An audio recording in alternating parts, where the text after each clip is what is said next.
मात्र 1% शिक्षक ही नहीं पढ़ाते हैं और इस शिक्षा कोष पर शिक्षकों के अटेंडेंस को लेकर राज्य के अपर मुख्य सचिव ने क्या कुछ कहा है, तमाम अपडेट हम लोग कवर करेंगे। इससे पहले आपसे छोटा सा अनुरोध है, आपने हमारे चैनल को अभी तक सब्सक्राइब नहीं किए तो कर लीजिएगा। बिहार टीचर न्यूज अपडेट के लिए राज्य के अपर मुख्य सचिव का एक बड़ा अच्छा बयान आ रहा है और उन्होंने तमाम शिक्षकों के मुद्दे को लेकर ई शिक्षा के मुद्दे पर क्या कुछ कहा है, शिक्षकों के गुणवत्तापूर्ण शिक्षा पर भी उन्होंने क्या कुछ कहा है, तमाम बातें आपको सुननी चाहिए। सीधे हम लिए चल रहे हैं उनके पास। आपको सभी ई शिक्षा कोष में ई सर्विस बुक के माध्यम से मेंटेन रहेगा और कभी किसी का फर्जी टीचर रहने का शिकायत आएगा तो उसकी पूरी की पूरी रिकॉर्ड खंगाली जाएगी, उसका थंब इंप्रेशन मिलाया जाएगा कि किसने परीक्षा लिखा था, कौन एडमिशन लिया था, कौन टीचर पढ़ा रहा है।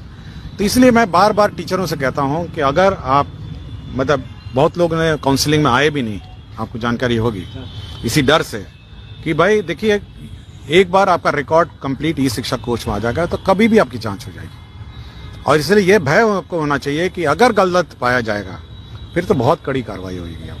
वेतन कटौती को लेकर के सर कैसे शिकायत? देखिए, वेतन कटौती के बारे में हम लोगों ने बहुत स्पष्ट कहा है। हम एक अपीलेट बॉडी बना रहे हैं, अपीलेट अथॉरिटी बना रहे हैं, वो बात सुनेंगी और अगर वेतन कटौती गलत हुआ है तो उसको रिस्टोर करेगी। लेकिन मैं बार बार सभी फोरम पे कह रहा हूं कि 99% टीचर्स बहुत ही डेडिकेटेड हैं और 99 टीचर्स जो हैं, 99% जो टीचर्स हैं वो बहुत ही कमिटेड हैं।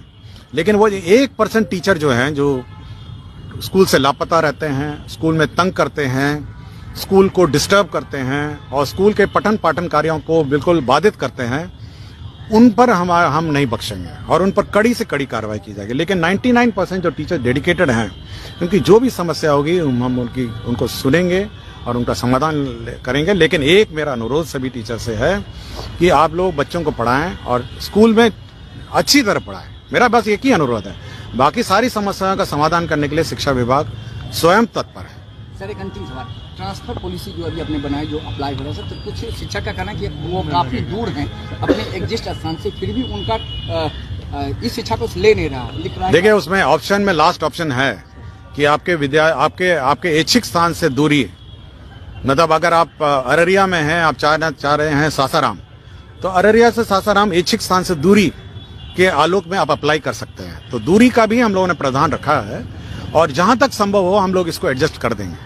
तो हम लोग ये उम्मीद कर सकते हैं टीचर कि अपने अपने जहां पे इच्छित स्थान है उसके निकटतम वो आज। मुख्य सचिव जो बता रहे थे तमाम मुद्दे और समस्या समाधान को लेकर, तो फिलहाल अभी तक के अपडेट के लिए इतना ही। अन्य अपडेट प्राप्त होते ही आपको मुस्तैदी के साथ जानकारी उपलब्ध करा दिया जाएगा और आप हमारे चैनल को अभी तक सब्सक्राइब नहीं किए हैं तो कर लीजिएगा बिहार टीचर न्यूज अपडेट पाने के लिए। धन्यवाद।